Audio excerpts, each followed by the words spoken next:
Finally, home game week for the Concord Mountain Lions as head coach Cody Edwards and the Mountain Lions welcome the Hilltoppers of West Liberty. Coach, before we dig into West Liberty a little bit, let's just kind of review the first three games of the season, particularly the Charleston game. It's a game where you guys had a 17-point lead there midway through the second quarter.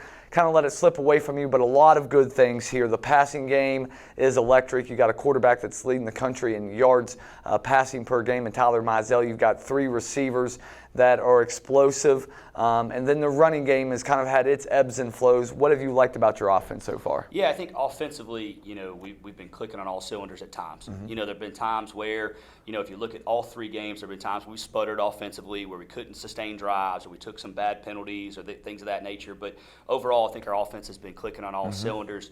Been playing at a really high level. Obviously, Tyler's been playing at a super high level, and you've got those three receivers. Our offensive line is almost back to full strength. Should have a full strength offensive line this Saturday against West Liberty, which we've not really had in the first three games of the year, which is going to just continue to help us get better. But overall, offensively, we've been really pleased with the production that we've had week to week.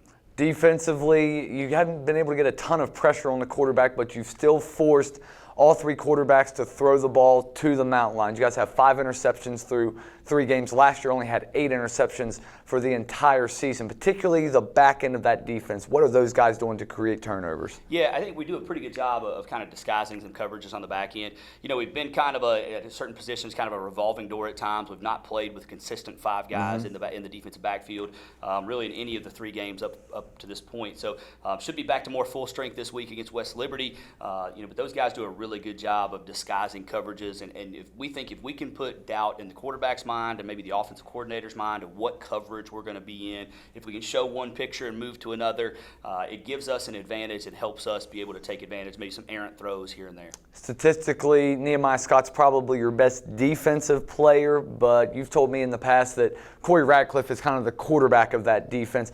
What do those two guys in particular bring to this defense? Yeah, I think, we talked to our football team on Sunday, and I generally don't call out individual players at team meetings. This is not necessarily what I do, but, I brought up Corey Radcliffe, because against Charleston, there were a couple plays that were completely botched on the back end of our defense, and Corey was able to kind of make an adjustment on his own because he has a great understanding of what we do, and kept us out of maybe some really bad plays. And so Corey's playing at a high level.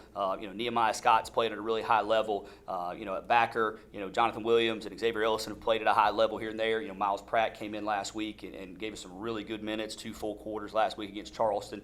And then up front, our defensive line has played really well. We've got Ethan Reynolds on the interior of the defensive line, who is a people mover, and he does a really good job of he lines up on the center quite a bit, and he puts the center in the offensive backfield. Whether it's Jalen Dollar, Michael Herbert, Jaden McCurdy, those other guys up front. We've got a good group front to back. We just have to play better as a unit. All right, let's look at West Liberty. It's a Hilltoppers bunch. They come in 0-4, but don't let the numbers fool you. They can score some points. Really, they've done a good job of moving the ball outside of last week against Frostburg State. When you look at the Hilltoppers on offense, they got the running back Hunter Patterson. You cannot lose track of him, or he will burn you for a big play. And they've got a couple of different receivers that are pretty skilled. Yeah, absolutely. Offensively, they're going to be pretty challenging. They do some different things formationally, whether it's putting running backs in different spots, or they'll get into some different sets that maybe we haven't seen from other teams. And then you take the running back. I was told he's a track kid from high school, really, really fast. He's a guy that if we don't keep our eyes on him, we kind of lose sight of him.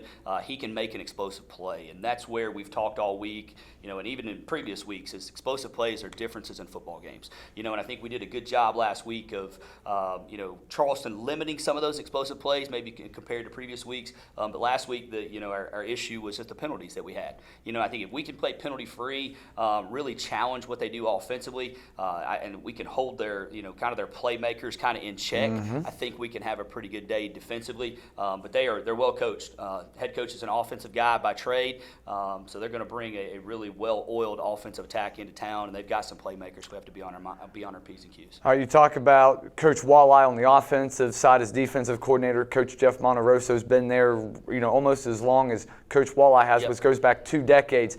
defensively, it's strength on strength. Your passing game that's, top 5 in the country against their pass defense, which is leading the conference in passing yards allowed. I think it's, right around 160. Yep. How do you guys try to move the ball through the air? Yeah, I think the one thing for us is we put some things in this week that we think will allow us to kind of attack some of the coverage schemes that they use. But I mentioned it earlier this morning to some other people. The thing that sets them apart on West Liberty's defense is how hard they play.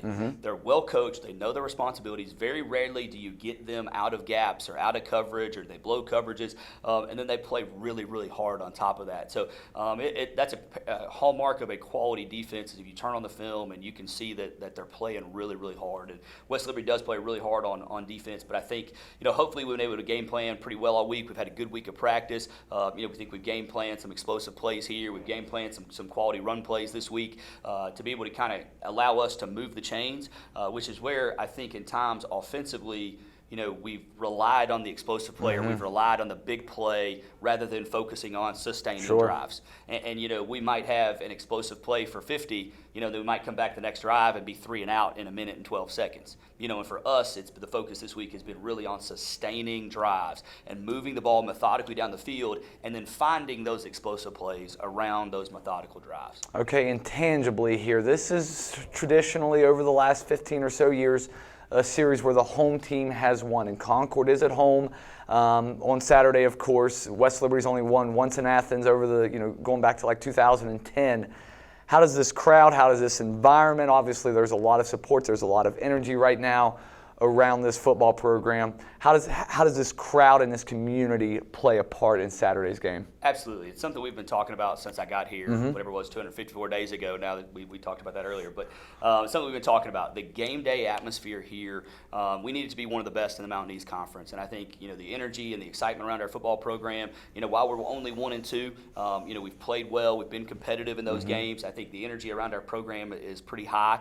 And if we can fill the stands, pack the stands, whether it's our campus community, local community, extended community, people coming in, we've got a lot of events going on, family weekend, other things.